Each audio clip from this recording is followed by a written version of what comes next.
모든 것은 연관되어 계속 변한다. 세상에서 진리라고 생각하고 있는 것들은 정말 진리일까? 예를 들면 해는 항상 동쪽에서만 뜰까? 다른 행성에서는 서쪽이나 남쪽 또는 북쪽에서 뜰 수도 있다. 또 다른 행성은 항상 해를 보는 구면과 언제나 어둠 속에만 있는 구면으로 명확히 구분되어 있을 수도 있다. 이런 행성에서는 해는 뜨거나 지는 것이 아니라 항상 하늘 한쪽 편에 고정된 것으로 인식될 것이다. 다른 예로 물은 항상 위에서 아래로 흐르는 것일까? 이것도 지구에서는 너무나 당연하지만 우주의 다른 곳이나 소우주 등 특별한 장소에 가면 또 다른 물리 법칙이 적용될 수도 있다. 지금 우리가 진리로 믿고 있을지라도 다른 차원과 환경, 다른 시대와 주체의 시각에서도 진리일 것이라는 보장은 없다. 즉, 인류가 생각하는 진리와 외계인이 생각하는 진리는 완전히 다른 것일지도 모른다. 그렇다면 우리가 진리라고 굳게 믿고 있는 것도 사실은 진정한 의미의 진리가 아닐지도 모른다. 그럼 우주의 모습과 여러 현상을 잘 관찰하여 불변의 진리가 있는지 한번 찾아보자. 우주는 모든 것을 품고 있는 상상하지 못할 정도로 큰 크기이며 또한 끝없이 팽창하기도 한다. 그러나 일단 한번 수축하기 시작하면 그 크기가 0에 무한대로 수렴하며 한 점이라고도 말할 수 없을 정도로 한없이 작은 존재로 변해간다. 우주의 속성상 존재하는 모든 것은 잠시도 가만히 있지를 않는다. 너무 작아서 크기를 특정할 수도 없는 미지의 존재로 무수히 나누어지기도 하고 때로는 뒤섞이거나 합쳐진다. 이것들이 여러 가지 존재로 변하며 다양한 역할을 한다. 한마디로 끊임없이 변한다. 무한하게 0에 수렴하는 미지의 작은 존재로부터 초거대 우주에 이르기까지 모든 것이 동시에 변하고 있다. 세상에 어떤 무엇이 작거나 크거나 딱딱하거나 부드럽거나 둥글거나 네모나거나 상관없이 그 어떤 것도 무엇이라 단정하거나 특정할 수 있는 것은 아무것도 없다. 모양이나 크기 또는 성질을 특정하려는 찰나의 순간에도 이미 변하고 있기 때문이다. 모든 것은 무한대로 나누어지고 뒤섞이고 뭉쳐질 수 있는 성질을 가졌기 때문에 어느 순간에는 일시적으로 무엇이라고 말할 수도 있겠지만 찰나의 시간이라도 흐르거나 상황과 환경이 변하면 동일한 것이라 말할 수가 없다. 예를 들어 어떤 원자핵을 100번 나누어 그 나누어진 것 중 하나를 X라고 해보자. 이 X를 뭐라고 특정할 수가 있을까? 찰나의 정지된 순간에만 특정될 뿐.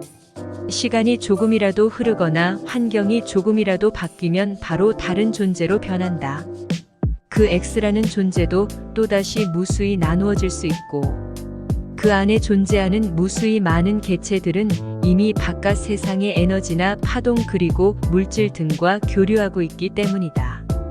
X 안에서 기본 입자보다 비교할 수 없이 작은 존재가 바깥으로 나가고 바깥에 새로운 존재가 X 안으로 들어오기도 하는 등 상호작용을 하고 있기 때문이다. 그리고 X 안에서 어떤 미지의 존재가 스스로 분열하거나 융합할 수도 있기 때문이다.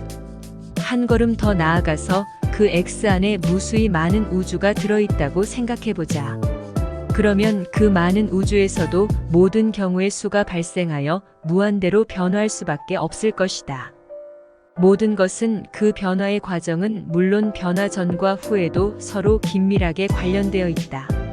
서로 크고 작은 영향을 직접 또는 간접적으로 주고받는다. 예를 들면 우리의 인체도 우주와 끊임없이 교류하고 있다. 이 순간에도 숨을 들이쉬고 내쉬며 먹고 마시며 땀 흘리고 배설한다. 내 몸의 세포는 매 순간 새로 생겨나고 죽기도 하면서 끊임없이 우주와 순환 중이다.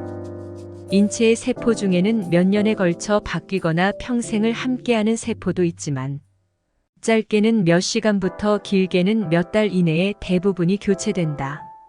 몇 달 후 내 몸의 대부분이 어디에 있을지, 얼마나 많이 흩어져 있을지는 아무도 모른다. 이렇게 인간은 우주로부터 물질과 에너지 등을 공급받아 새로운 세포들을 끊임없이 만들며 살아간다. 다른 예로 바다의 모습을 살펴보자. 바다는 전체로서 하나의 바다다. 그러나 자세히 보면 무수히 많은 파도가 일어난다. 그런데 그 파도의 모양이나 크기가 단 하나도 같은 것은 없다.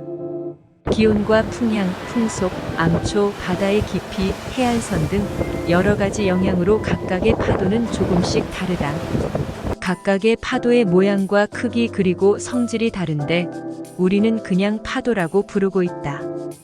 다시 말하면 하나의 바다에는 아주 다양한 모양과 크기, 그리고 성질을 가진 파도가 매 순간 일어났다가 다시 사라진다. 그 파도들은 다른 파도들은 물론 바다 전체와도 끊임없이 교류한다. 이런 면에서 무수히 많은 파도는 각각의 파도로 볼 수도 있지만 그 전체를 묶어서 하나의 바다로 볼 수도 있다. 이처럼 모든 것이 서로 교류하고 밀접하게 연관된 현상은 조금만 관심을 가지면 주변에서 흔히 볼 수가 있다. 인간은 물론 모든 생명체와 사물에서도 흔히 찾아볼 수가 있다. 물론 실시간이나 짧은 시간 안에 교류되는 것도 있고 긴 시간이 필요한 것도 있을 것이다. 이처럼 각각의 사람도 동물도 사물도 모두 독립적인 개체로 보이지만 사실은 끝없이 서로 관계를 맺어 순환하고 있다. 즉 모든 것은 서로 연관된 것이다. 결국 모든 것은 제일 원인에서 시작하였기에 나누어지고 뒤섞이고 합쳐져도 서로 하나처럼 긴밀하게 연관되어 있다. 나누어진 모든 것은 서로 순환하고 교류하며 연결되어 있다. 바다에서 한 파도의 높이가 높아지면 바로 옆 다른 파도는 상대적으로 낮아지는 방향으로 압력을 받는 것과 같다. 내 오른쪽 다리를 한 걸음 앞으로 옮기면 왼발도 기울고 몸도 따라 움직이는 것과 같은 이치다. 한편 세상 모든 것들의 빈 공간을 모두 없애면 0의 무한대로 수렴하는 한 점이 된다. 이 작은 점은 너무나 작아 하나라고 볼 수밖에 없다. 그 안에 있는 모든 것들은 처음부터 하나였던 것처럼 연관되어 있다. 이제 이것을 원래대로 복원시켜보자. 복원된 모든 것들 하나하나는 매 순간 변하고 있다. 본래 하나였기에 마치 하나처럼 서로 연관되어 변한다. 동시에 무수히 나누어지고 뒤섞이며 합쳐져 무한한 조합을 만들어낸다. 그래서 경우의 수도 무한대가 된다. 무한히 커지기도 하고 작아지기도 하며 초소형 우주와 초거대 우주는 물론 평행 우주 등 우리가 상상할 수도 없는 것들로 변하고 있다. 결국 모든 것은 연관되어 계속 변한다. 이 한마디는 모든 것과 나는 하나다와 함께 진리에 가장 가까운 말이라고 생각된다.